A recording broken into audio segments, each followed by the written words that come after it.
The blood hit the marble floor before anyone understood what they were looking at. Bright, sudden, arterial. A 17-year-old boy staggered backward in the middle of St. Catherine Medical Center's polished atrium, struck glass, and collapsed at his father's feet while executives, doctors, and donors froze mid-applause. In 1 second, every speech about compassion died in the room.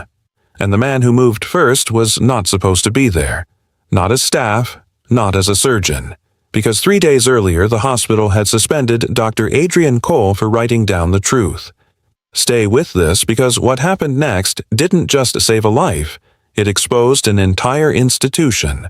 3 days before the collapse, Adrian was exactly who the hospital relied on when things went bad. Not loud, not flashy, just precise. For 14 years, he had built a reputation inside St. Catherine Medical Center as the surgeon they called when things got ugly. He took up cases no one else wanted: gunshot trauma, ruptured aneurysms, blunt force collapse, complications that turned confidence into silence. When things got ugly, his phone rang. Not because he was liked, because he was trusted. He was useful. And in places like St. Catherine, usefulness buys respect only until it collides with power. That ended on a Thursday night, when a 16-year-old girl, Kiara Matthews, came in folded over herself, sweating, shaking, trying not to cry. Adrian saw her before the chart. If he had read the chart first, he would have seen what someone else wanted every other clinician to see before her face had the chance to become human. Drug-seeking. Anxious. Repeated complaints. What he saw instead was a child in pain. "Where does it hurt most?" he asked. She pointed, weakly. He pressed once, watched her face, then stood. "Call OR now." The resident hesitated. "Without CT?" Adrian didn't raise his voice. "Now." 28 minutes later, she was on the table. Her appendix had already ruptured. The infection was spreading. It was a mess that should never have existed. He saved her. Barely. Afterward, her mother asked the only question that mattered. "Is she alive?" "Yes," Adrian answered. The woman closed her eyes and almost collapsed with relief. Then he said the sentence that changed everything. She should never have gotten this sick before someone listened. That was where most people would have stopped. Adrian didn't. While Kiara was stable and the ICU handoff was complete, he did something that should have been routine. He reviewed the chain. Urgent care notes. No imaging. No real exam. A label written with enough confidence to poison every decision after it. He documented it, clearly, precisely, without softening anything. What he didn't know at first was who he had just named. Daniel Sutter, son-in-law of Harold Voss, major donor, name on the building, influence everywhere. By the time Adrian found out, it was already too late to take it back. 3 days later, he sat in a windowless conference room. HR Legal, Chief Medical Officer. They didn't argue the facts. They questioned the tone. Exposure. Professional conduct. Stakeholder sensitivity. Adrian listened, then asked the only question that mattered. Did anything I wrote not happen? Silence. That told him everything. They weren't correcting truth. They were managing cost. "We'd like you to revise the language," Legal said carefully. "No," Adrian replied. "You're creating institutional risk," the CMO added. Adrian nodded once. "Yes, for the institution." That was the moment it became real. By evening, he was off the surgical schedule. By morning, the language changed. Difficult. Not collaborative. Too emotional. That last one almost made him laugh.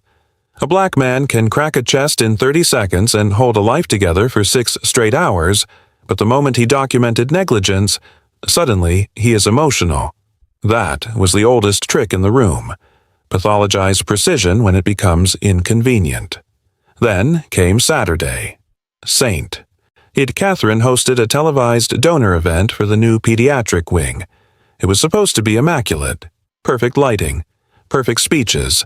Perfect illusion. Harold Voss came with his wife and children. Adrian was there too, not as staff. He came because Chiara's family asked him to. He almost didn't. But he remembered her asking, half-conscious, "Did I do something wrong?" So he showed up. They were sitting near the atrium when Harold Voss stepped on stage, talking about trust. That word had just left his mouth when his son collapsed. Glass shattered. Then the blood came. Fast. Wrong. People froze. Adrian didn't. For half a second, something else hit him first. Not fear, anger, not at the boy. At the timing. At the system. At the fact that the same place that silenced him now needed him.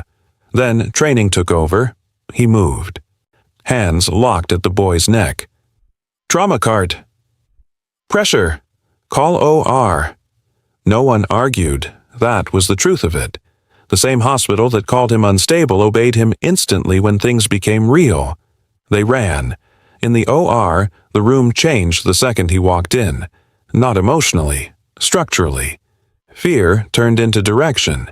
He worked fast, precise, controlled. 93 minutes. That's what it took to pull the boy back from the edge. When he stepped out, Harold Voss was waiting. Not a donor, not a power broker, just a father. "I owe you everything," he said. Adrian held his gaze for a moment, then answered, "No, you owe the truth." That line spread faster than the surgery. By morning, media picked it up. By afternoon, the rest followed. Suspended surgeon, donor's son. Bias complaint. Then people started talking. Staff, patients. Patterns, not dramatic. Worse, consistent. The hospital tried to fix it quietly. They offered to reinstate him, make internal statements, and move on. But Adrian refused. Quiet was how they tried to bury it. He demanded a public hearing. They agreed after much deliberation because they had no choice left. The auditorium was full. Doctors, nurses, press. Chiara sat in the front row. When it was his turn, Adrian didn't perform. He just told the story. The symptoms, the failure, the report, the pressure, the suspension. No exaggeration, no anger, just facts.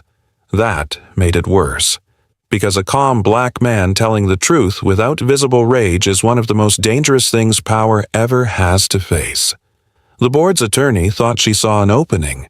She stepped forward and asked the question that should have cornered him. "Dr. Cole, if this institution treated you so unfairly, why did you still save the boy?" There it was. The moral trap. Adrian didn't hesitate. "Because my ethics are not for sale just because theirs were." Silence. Then the room broke. Even Harold Voss stood. "If this is true," he said, voice stripped of certainty, "then I helped fund a system that values image over life." That was the final crack. By the end of the hearing, the physician resigned. The CMO was removed, an external audit was ordered, and the hospital offered Adrian everything back. His position, his reputation, more power. He accepted on one condition. Chiara would speak. Because if the system almost kills her and then fixes itself without her voice, nothing changed.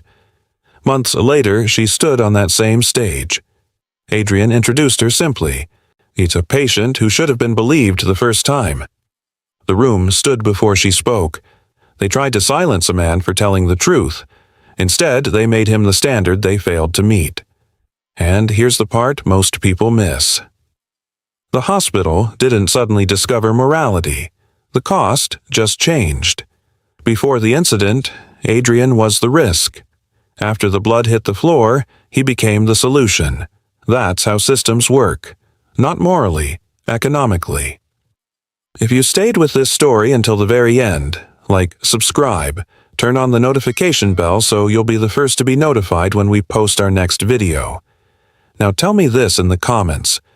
Do you think they didn't know they were wrong? Or they just didn't care until the cost of being wrong became public?